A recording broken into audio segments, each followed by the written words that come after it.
Alright, today I'm going to show the publishing capabilities of full creation of a cluster.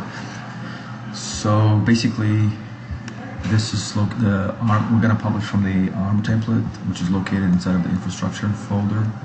There's a Pulse infrastructure ARM template project. And here you have the actual template itself, which creates one node lower environment cluster. And then this one is the parameters for it. What you have to do is find and replace the last this current document. Let's say this is core dev 2 or whatever the naming that you wish to go with, whatever the low environment you have. So this basically creates replaces the parameters, and then also pay attention to these two things, which are the storage account name. This is limited, the spaces here is like limited to 25 characters.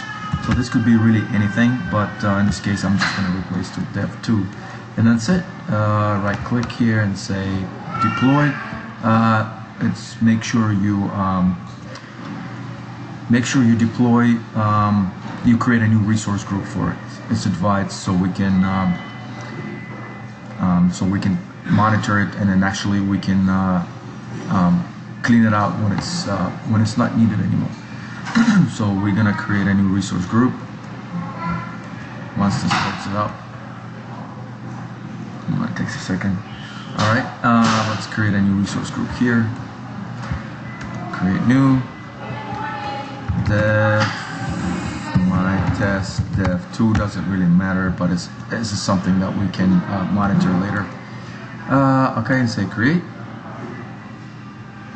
and deploy, and it's going to start its thing. Make sure that when it's deploying, make sure that the template is correct. So it can say that template is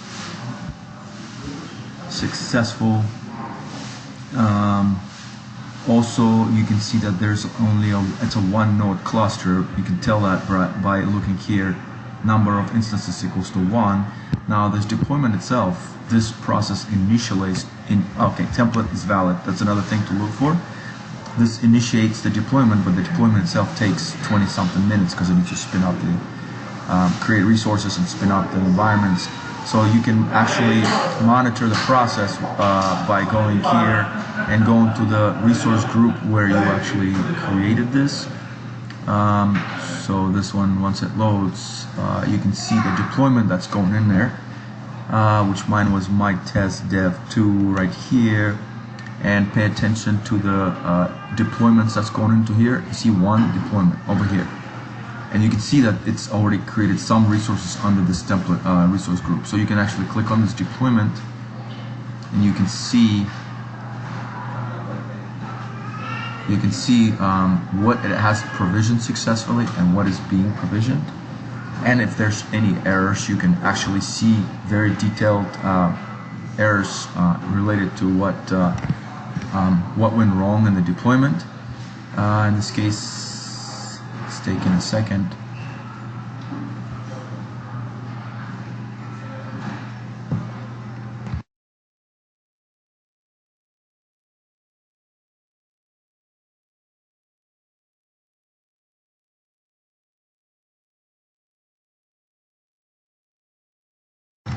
So I'm trying to refresh something. Looks like my internet.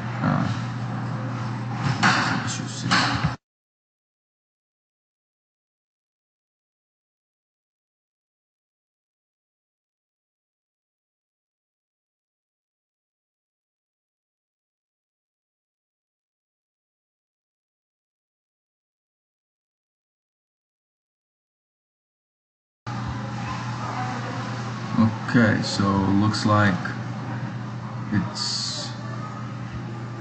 you can see what all the resources has been already created. So it created a bunch of resources, and right now it's creating a one node cluster right here, which usually takes the longest. So you can see the progress of that. And once it's done, you can go back to service clusters, and then you should see all the clusters that we have created so far. We need to clean up some of this stuff here. But like our production cluster, you can see that it has 5 nodes. You can see it from here, where this dev1 or any lower environment cluster should only have 1 node. You can see there's only 1 node. So that's it.